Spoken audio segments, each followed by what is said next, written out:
Have you ever wondered what it's like to own your own business? Be your own boss? Welcome to Season 7 of Business Mentorship, Keeping It Real, where we meet with corporate leaders who have taken the leap to business owner and join us as part of the shareyourstoriesonline series. Hello, I'm Trish Tonak, and today we're going to meet a small business owner, celebrate their great idea, and introduce you to the person behind the logo. We invite you to sit back, relax, and enjoy the show.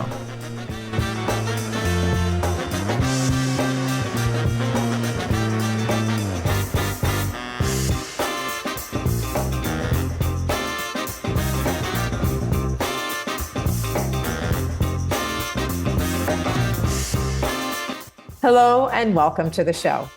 Our guest joins us from the Kimberly, Australia. Hoozie Chapman is an award-winning changemaker and the founder of RneuD and I Belong, redefining what leadership looks like in regional and remote Australia. She is a workshop facilitator, keynote speaker, and coach. Hoozie is pioneering a movement where high performance and well-being coexist in a powerful alignment. Hoozie's going to share her story on entrepreneurship and give us a behind-the-scenes look into the life of a small business owner. I'd like to welcome and introduce everyone to Hoozie. Thank you so much, Trish, and thank you for including me in this wonderful world of sharing your stories, especially on this episode. Thank you. No, it's my absolute pleasure. And I thought that we could start by you explaining to our viewing and listening audience. You have two proprietary pillars in your business. One is RneuD and the other is I Belong. Perhaps you can give us insight into each of those various areas. Absolutely. Yes. Thank you. I will begin in the location where I am. That is the Kimberley in the northwest of Western Australia. Mm-hmm. I have been living here for over a decade, and I've lived in the remote, that being on the borderline of the Great Sandy Desert. I was out there for about 7 years. I moved into the Big Smoke, which is a smaller town of around 2,000 people, the population, so a remote town. I call that the Big Smoke. And well, compared to where you were, way out in the middle of the desert, right? Absolutely. And during my time here, what I'd learned, and especially living remote away from the city, the metropolitan areas, is you are stripped of everything that you depend upon. You don't have your same support network. Right. You may be distanced from your family, and it's because you've come away for work, which involves living away from your family. Sure. And you're surrounded by 360 degrees of horizon. So normally we may like to go down the road and have a coffee, or treat ourselves, go out to a restaurant, have a beautiful dinner. That's not the case. Right. To give you some context, Trish. Yeah, it's a totally different lifestyle, right? Yes, it's one of those you have to go out and experience it to truly understand. And it was during my stay out there out here in the Kimberley, that I recognized if the Kimberley were a country of its own, we would hold some of the highest suicide rates in the world. Wow. How this links to I Belong is that there are 3 key factors that individuals will question whether they belong in this world or whether they should continue. And they are that they don't feel like they fit in, they don't feel like they belong, they lack purpose, and they lack hope. And so my husband, who is from the Kimberley, he and I had a really good talk, and we wanted to do something about it. And so we started the the town's first merchandise, and we named it I Belong. So I Belong is the overarching brand. We wanted to bring some pride back to the town, and so we designed its merchandise, and we were to grow from there. Now, how that links to RneuD is that for the first year, it was excellent. It was awesome. We actually won the Spirit of Australia award, business award. And what we realized is that the message is strong, it is relevant. However, the education is missing. Right. And so in order for transformation to take place, it must start here. We need to renew the way that we think, and hence RneuD. It is in the past tense because we are looking at our future self. For sure. My mind is renewed. And so that is the connection. Yeah. And is that where your experience as a practitioner comes into play? Because, you clearly you're there to provide your expertise to the community, and your connection with your husband and with that community is what started the I Belong program, right? Yes, it is. And I mean the insight into what is meaningful in life. Sure. When you are stripped of everything that you depended upon and Right. your loved ones, you just see the world in a different light and a For different. sure. For sure. Little things are amplified. And so you start to ask yourself, all the questions that you do. Like, Yeah. what am I doing? What do I want to be doing moving forward? And yes. It creates an opportunity, I think, for you to reconnect for your own self first, right? Because you couldn't possibly do the work that you're doing in the community if you had any doubts about who you were. That's right. And I think if you spend time in that alone space, you definitely reconnect with your own purpose, which then gave you the light bulb moment or the great idea to create a program that would connect all of the people in your community, right?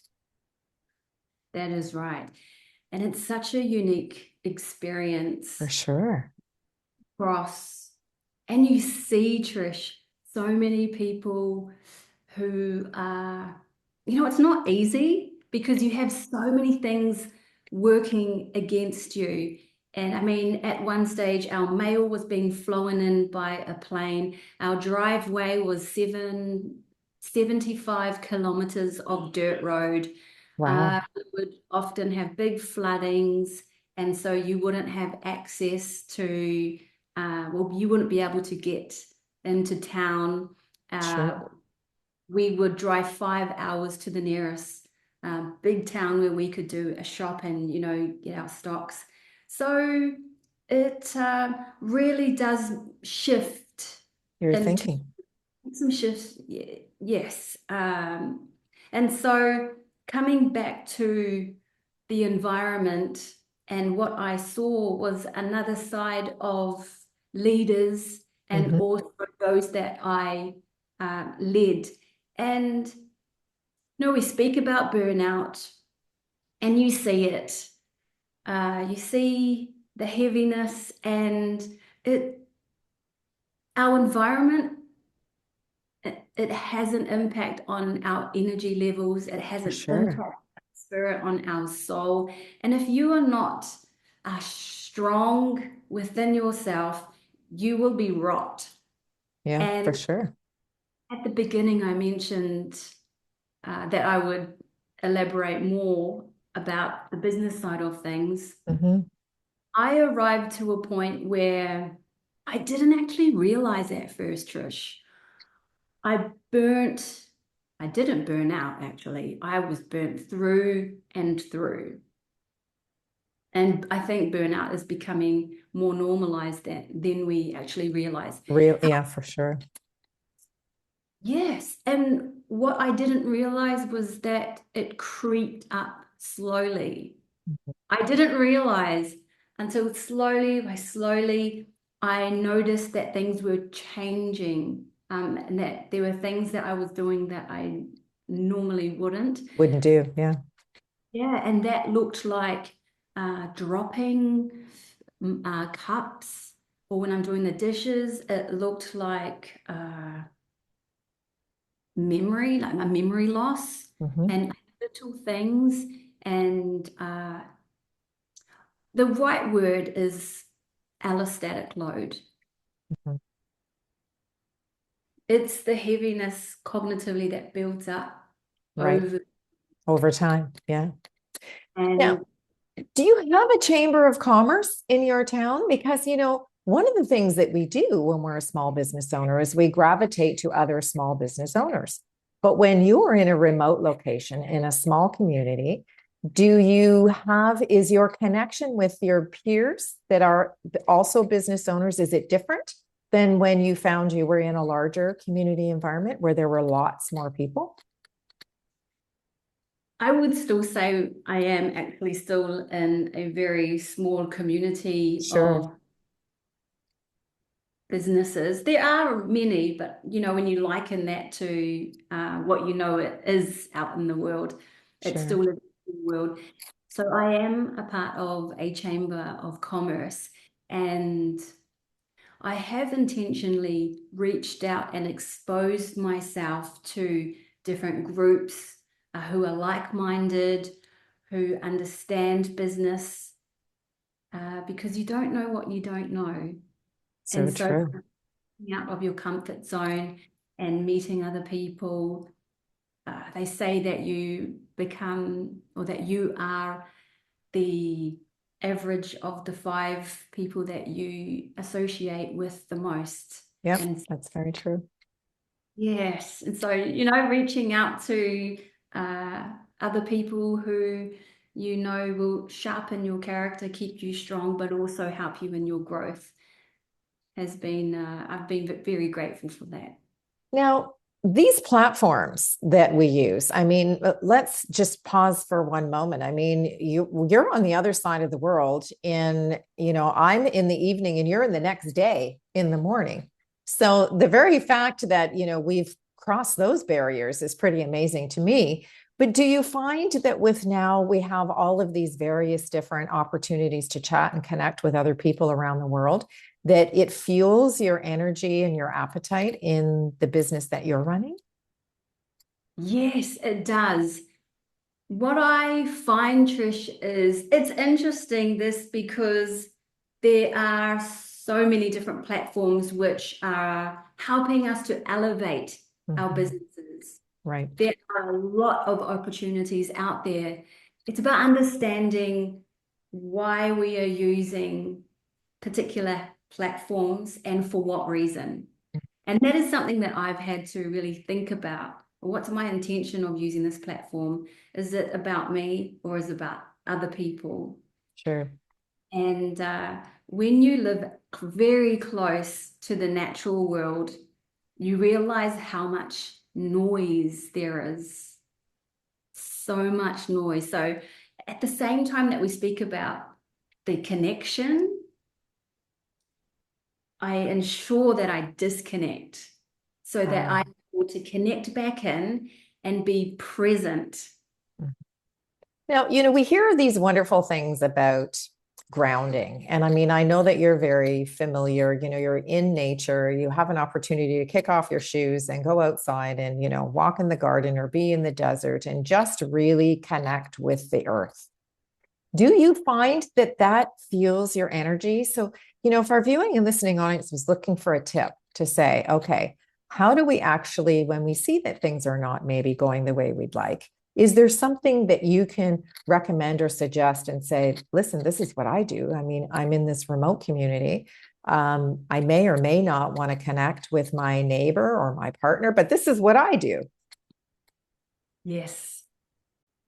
Trish, what I find is that if you're if you live within if you live in the city, there is entertainment all around you. There are screens, there is music, and that's not a bad thing, but that is a fact. Mhm. When we enter into the natural world and we disconnect from that type of noise and entertainment, it can feel uncomfortable because all of a sudden there's space and you've got time if you leave your cell phone to the side. And that can feel uncomfortable. The silence For sure. can feel uncomfortable. And so I would say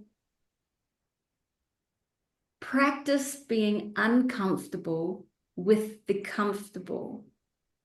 It is okay to be bored every now and then. And what I mean by that is when you're used to being connected and all of a sudden you stop, well, what do I do now? Well, it is in that quiet stillness that your imagination, your ability and capacity to imagine goes wild. So true. The innovation happens then. Absolutely. Absolutely. You see, you start to see and appreciate things that you wouldn't normally, and you think there are already so many amazing systems Mhm. happening all around us in the natural world that can inspire our businesses. I mean, you look at Marvel and all the different characters that are inspired by reptiles or by animals, different textures, different colors. It's inspired by the natural world. Mhm. And somebody's imagination, Yeah, yeah, right? absolutely. True. Right? Yeah, somebody's imagination. So, it begs the question, and I must ask, you've been in this community, remote community living for almost the better part of 10 years, really. So, do you now feel that your comfort level will remain where you are, or do you see yourself in the next 3 to 5 years moving your business into a different place? I'll answer that by piggybacking off your last question, where because of the digital age, Mhm. we are able to be more flexible in where we locate our business, where we are located, and how we connect to other people. I feel most creative, uh, yes, that's it. I feel most creative, most courageous to step out there and give things a go when I've been out in nature. And it does fill my cup, as well as being with family and good friends and good company, having amazing food. Yes, that all adds to it. So I can see myself continuing to live out in the country, and I don't mind to visit the city every now and then. Sure. I bet you find it must be a really weird experience though, because with that quiet and solitude and, you know, um, you have some control over your environment. But when you go into one of the larger cities like, Sydney or, Melbourne or Adelaide, I mean, I know in Perth, there's lots of wonderful communities along the coast.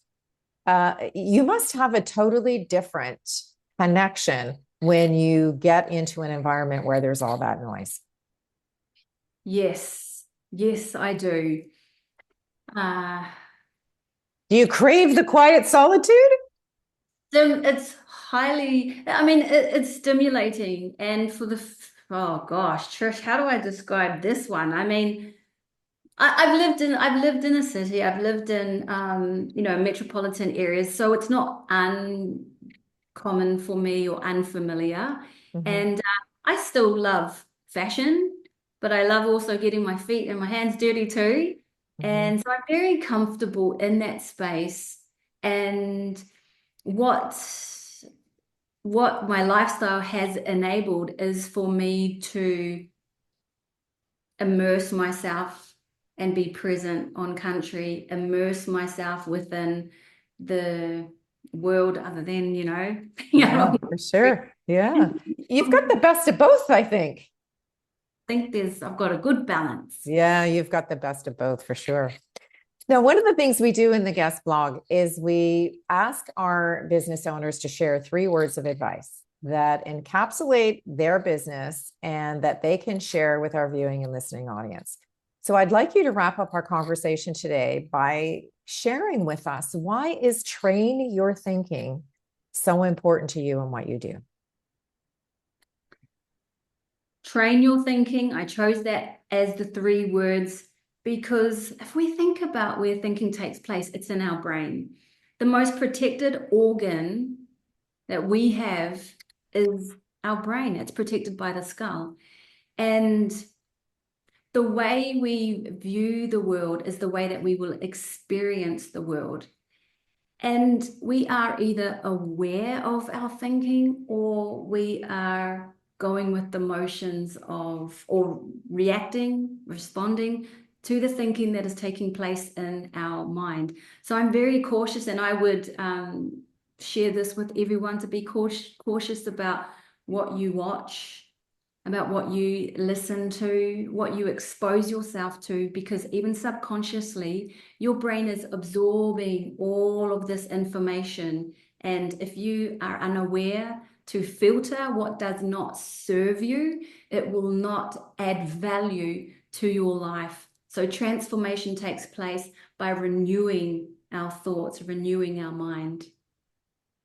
You know, that's a brilliant way for us to wrap up our conversation, because I think, to your point, I sometimes think we forget to filter the things that we watch or the things that we hear or the conversations that we have. And we can sometimes, go down that rabbit hole that's maybe not serving us very well, but we don't even realize it because we get caught up in the moment, right? And I really love the fact that you're giving us an opportunity to think outside the box and say, connecting with the earth and connecting with nature and just giving ourselves the grace to say, it's okay to be bored. It's okay to disconnect, is really wonderful advice for each and every one of us as humans on the planet. So thank you so much, Hoozie, for taking some time to share your expertise, not only with myself, but with our viewing and listening audience. It's just been a real pleasure. You're most welcome, Trish, and thank you so much for this opportunity. You are a gem. Thank you. Thank you so much. And to all of you in our viewing and listening audience who have spent some time with us remotely today, I'd like to thank you for tuning in to this edition of Keeping It Real. And I send my personal thanks to all of our sponsors for their ongoing support, and ask that you share and invite your friends and colleagues to subscribe to our show, Business Mentorship, Keeping It Real, found on YouTube and your favorite podcast channel. Hoozie and I would like to thank you for joining us, and we look forward to meeting you next time when we meet another business owner and celebrate their great idea.